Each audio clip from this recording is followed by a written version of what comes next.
So today we're off on another adventure to pick up some reptiles for emerald scales. Today we're going farther than we've ever gone before, going all the way to Charlotte, which is about 2.5 hours from our area. This time, of course, we're not taking the electric little buggy thing. No, we're taking a real car. We're taking the Saving Grace, the minivan with bullhorns. So how does it feel to be getting out in the world, Alex? Everything just kind of feels the same. Like you could convince me I'm in any city at this point. We're at a Starbucks right now. I'm trying to find one thing I don't That's how the same this is. It's like every other video. We're at a Starbucks right now. Yeah.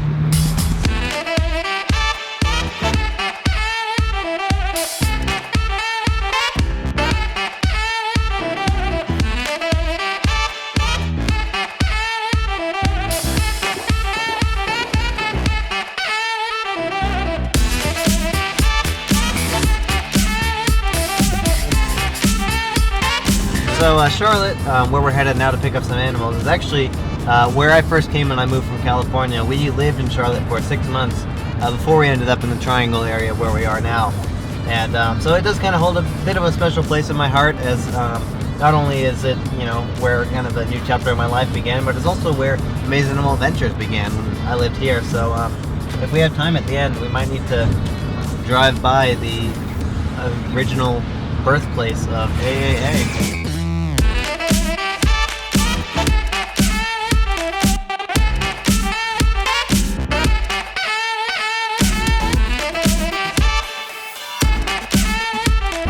So many of the animals we get are like rehomes, that where people just need their animals to have new homes. So this is one of those cases. So this one's different because it's more like some people just get bored of the animal and they don't want it anymore, so they rehome it, which is a great thing to do if you get tired of it.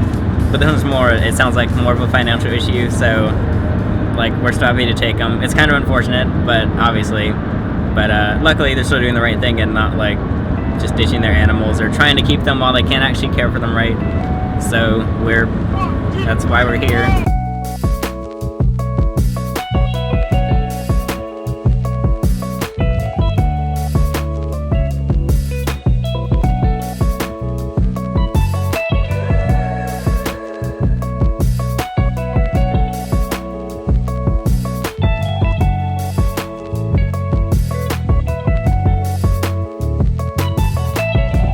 I think I found the address to the house that Amazing Animal Adventures was born in. At least I found the street. I should be able to recognize the house when we get down there.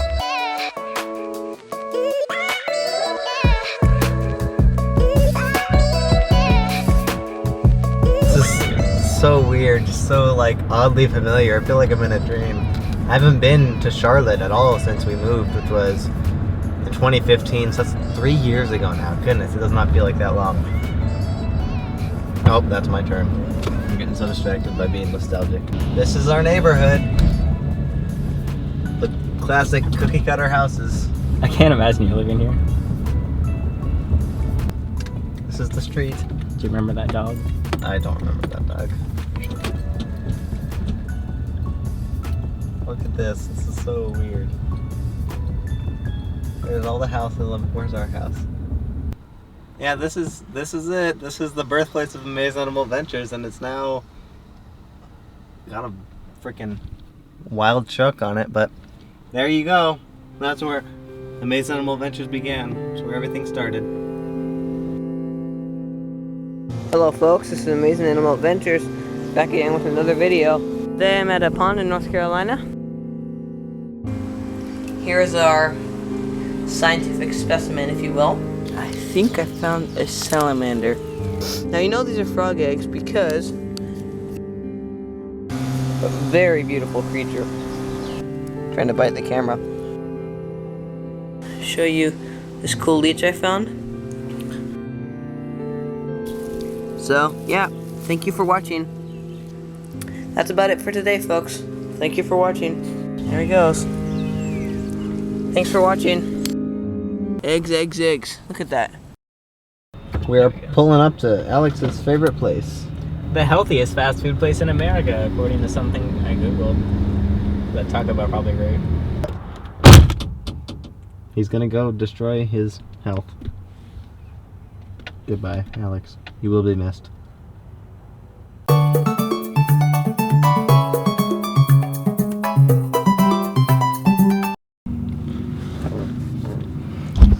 So it's kind of late now. I don't know what time it is. I also don't know what city we're in, but we're on the way back with our new pickups. We're at Taco Bell. Alex is just grabbing dinner.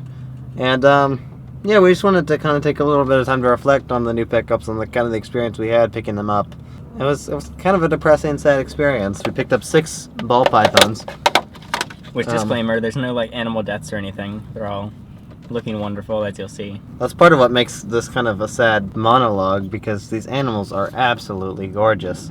And not just healthy, but they're gorgeous. They're well taken care of, and it's obvious that they were cared for and loved by their owner, who apparently it looks like he hit some financial roadblocks and just can't support these, but it's obvious he really enjoyed these. This was his hobby and something he loved doing. He was really choked up about letting go of them, and it was obviously something that was rough for him as well. So it was very bittersweet, because like we were very glad he's responsibly rehoming them compared to just like, I don't know, dumping them on the side of the road or something like a kitten. It's the first time we really, I don't know, felt, I guess, sympathy or empathy. I don't know which one. Well, it's one of the first times I really felt sad to be taking the animals, because most of the other animals we've taken, it's like for the animals, they're either selling them and they're either poor condition or they're in just fine condition, but they're selling them because they really want to get rid of them and they don't really need them in the house anymore, or something of that sort. We've never really dealt with an animal where the person wanted them so much but was just not able to take care of them properly, and therefore did the responsible thing of rehoming them. He asked for no money, no compensation. He just asked that we get them from him, and that was it. So, like, it was obvious the only thing he was benefiting from was, like, knowing that his pets were going to go to a good place in the end. And he was getting, like, no other financial gains or personal gains or whatever from it. It's kind of encouraging, too, that he would, you know, someone this desperate to make sure that they find a good home would come to us. It's kind of encouraging. We must be doing something right, because our animals, we really try hard to make sure they go out to quality homes that really care about them and are really going to put the animals first in their husbandry and how they interact with them and everything. So it's encouraging that he reached out to us, because that makes me feel like we're doing something right. Yeah. Even if it is a bittersweet moment for him. Well, we'll go ahead and get home eventually with them, and you'll get a closer look at all of them. Not a single one has like any problems. Like, one's on the chubbier side, but he even pointed that out, and it's way better than any other issue we could have, to have like a few extra grams than be like malnourished or whatever. So it's kind of it's exciting that we got some awesome ball pythons, but at the same time it's kind of sad, because this was somebody's dream. This was a little breeding project he had been home growing and was just really excited to do. He wasn't doing it for the money or anything. He was doing it for the experience of breeding the ball pythons. And so while it's always exciting to be getting new animals in, it's one of those things where we feel for the guy. And if you're watching this, we feel for you. So hang in there.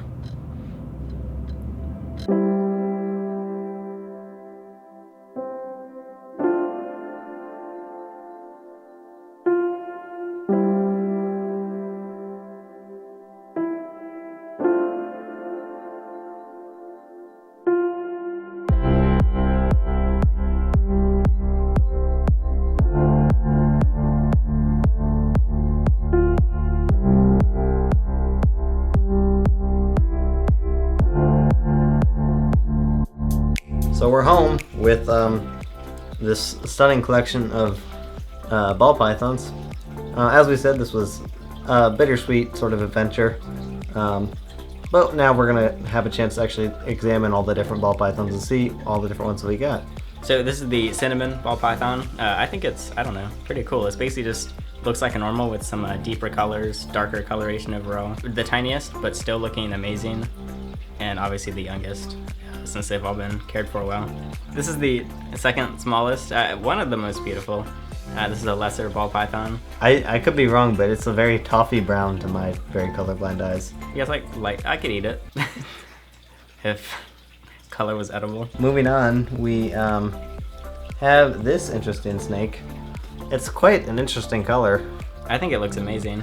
I've never seen something that looks like this, like in person. This is an Enchi pastel. Very, very interesting combination. It's very speckled and dirty looking. It's like rugged or something, which I'm into it. Usually I like the clean, minimalist kind of looking things, but it's just cool to see something that different. Next up we have these two guys, which are the exact same morph. These are butter pastels, and oh my goodness, they are gorgeous. Personally, I actually find these kind of the least interesting. I love butters and I love pastels, and seeing these two combined Whew, that is stunning.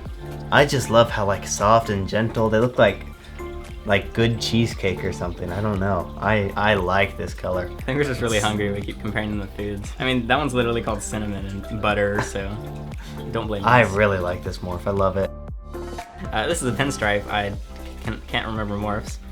This one's deep in shed right now. Probably within the like 4 or 5 days he'll have a fresh new shed on him, or her. I'm not sure. She could almost lose a few grams. That's like the one complaint we have with any of these snakes, is she could almost lose a few grams. The rest are fine. She could use a couple grams. She's about a year old and over 1,000 grams. So she's quite the spectacle. I'm very impressed. Of course, it's better to be needing to lose a couple grams than be needing to gain like 300 like some of our snakes that we get in here at Emerald Scales. So yeah, I'm not complaining. All things considered, this adventurous day was not only a chance for Emerald Scales to get some awesome new ball pythons, and for us to visit the birthplace of Amazing Animal Adventures, but also a chance for me to find myself emotionally moved in ways I hadn't necessarily been by the reptile hobby before. Meeting other keepers within the reptile community and getting to see their collections face to face is always interesting and often fun, but today's was, you know, a little bit heartbreaking and emotional in a way that I hadn't experienced with reptiles before. Ultimately, this experience illustrated to me just how strong of an impact reptiles can have on people's lives. Even if their little brains can't quite cognate it, reptiles have touched so many people's lives, just as they have touched mine. You've been watching Amazing Animal Adventures, and this video was brought to you by Emerald Scales. Thanks for watching.